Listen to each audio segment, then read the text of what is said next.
Hello, fellow traders. 'Tis I, the Rumpled One. Friday, October the 26th, the year 2018. Let's talk trading. Weekly wrap up. So, I hope you had a good week with your money and risk management. And let's just take a look. The euro yen is pushed back down outside that lower monthly wick zone there. 103 pips below. So anybody who jumped back in that trade's rewarded. 20 pips off the bottom right now. You can see there on the weekly, same monthly low, weekly low. And if you took that trade here short at the 128.31 level, you're up hundreds of pips. And the Aussie franc did not fill, but that was only by, what was it, 0.002 or something. Like I said, in hand grenade land, it would be a fill. They got rid of that stupid extra digit, as you can see here. I just don't like that extra digit. I never have. I wish they never did that. Okay, on the daily, we broke out of the lower wick zone here, and there was 61 pips plus 26 there. That's about an 86.7 pip trade if you nailed it on that bottom. And looking at the range, 1, 2, 3, 4, 5, 6, 7, 8, 9, 10, 11, over 100. So very active day here. One thing, if you notice, I pretty much do the same thing every day. And I guess some people, they watch the videos for a week or two, they go, oh, he keeps doing the same thing, nothing new, and then they go find something else. But the thing about trading is it needs to be repetitive. You need to do the same thing every day. You find something that works and you keep doing it. I know some of us are wired to seek out the new, the unusual, the different. But when it comes to trading, we're talking about real money. If you just find one thing that works, you just keep doing it until it stops working. I mean, I was thinking about it, when you look at what you get involved in, there's some things that you just keep doing over and over, and it just doesn't change. I mean, think of a farmer. They go out there, they plow the fields, they plant, they water, they harvest, and then next year they do it again. And the year after, they do it again. I mean, there's really not too much monumental things that they could do to change things up. I mean, digging is digging, and planting is planting, and harvesting is harvesting, and water's watering. I mean, what different do you do? I mean, there's just not much that you can do to change things up. And so it's kind of like with trading. I mean, you get in there, you make the trade, you do it over and over again. You hopefully most of the time, or at the end of the session, you're ahead of the game. But as far as doing something new or different, or putting a different indicator on your chart, and it's just nonsense to me, most of it. I keep getting these emails for the slope angle indicator and this other divergence, hidden divergence, and all this blah blah blah blah blah. I mean, come on, it's up and down. That's all this is. Price is going up, price going down. Trading's been around for a long time, and all this stuff on the computer is just recent. I mean, all the great traders that they write about, Livermore, I don't think he had a computer, right? But he made his name trading. And as we look at the buy zone, you can see here, we had the pivot point was right there in the short zone. So you take that trade, and I mean, there it was. Once again, simple. Oh, wait a minute. Why do we have the supposed to be looking at the euro yen, not the dollar yen? I must have switched that over. Anyway, well, right here you've got the euro yen. Once again, pretty much a clear signal. We did have the pivot point above. but it was sitting right there on the buy zone, so there really wasn't much, and it never hit the buy zone, so there was no long trigger. We had a short trigger right here. If you put your stop here, you would have been stopped out. If you put your stop here, you just took a little heat, but then it just paid off to the downside. Right now we've got a Larry live trade here coming out. Long trigger, 126.83, green rat trade. You know, nice range, 124.9 pips. Once again, we got that open pivot. We hit S2 on the daily. You see we hit S2 on the weekly, close to S3 on the daily and the weekly. And you see here, we've got a new open pivot. Now remember, we had an open pivot, I believe, right there. It was back in, I believe it was back around August sometime, and I think it was right there, if I'm not mistaken. But you see, we took that pivot out. Let me see if I can see another. I think it was this one right here.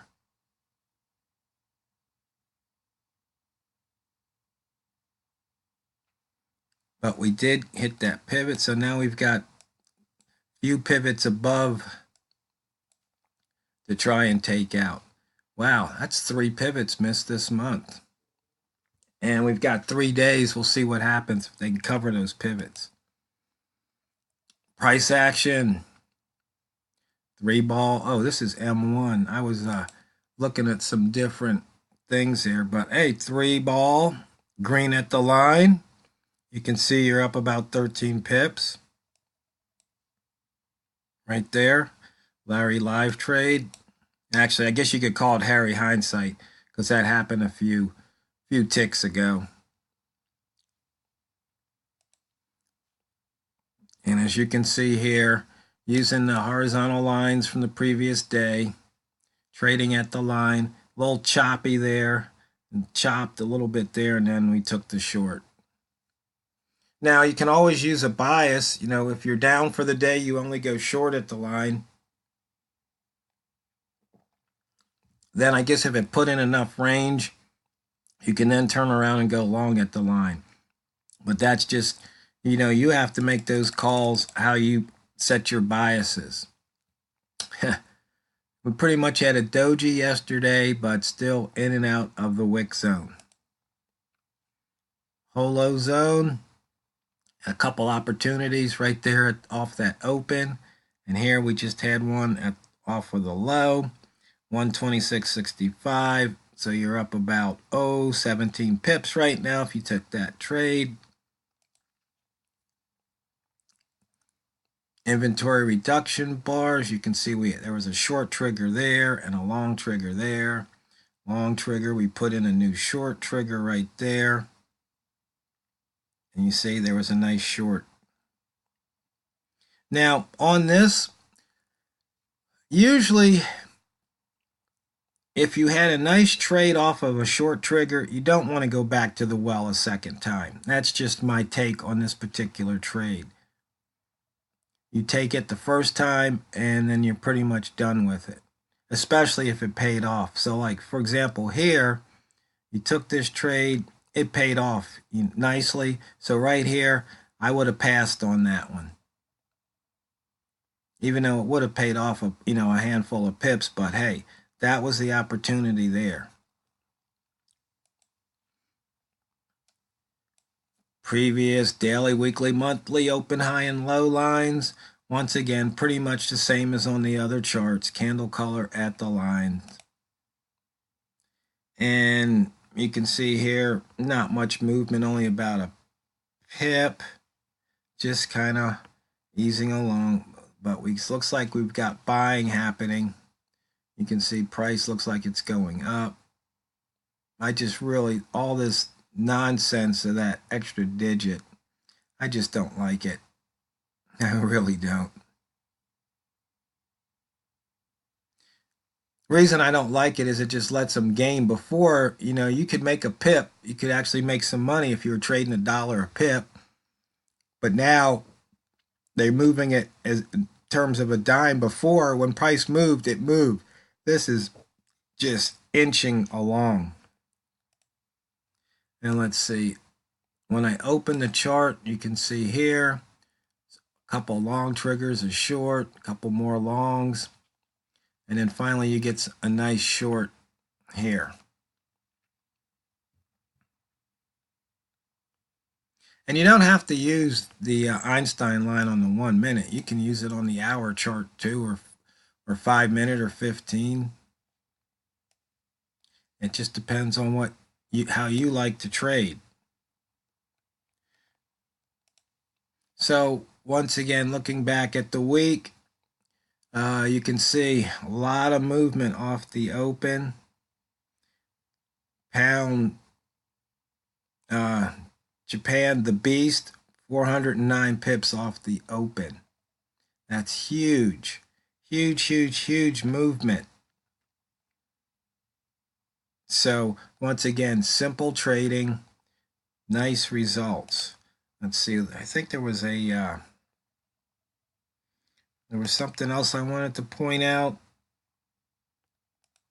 on one of these. Oh, I can't remember what it was. Oh, I think it was here. Here on the weekly, you can see here 269 pips, and on the monthly, 516 on the euro yen, 520 on the beast. Just a lot of movement, and this is just the current. It may have even moved further.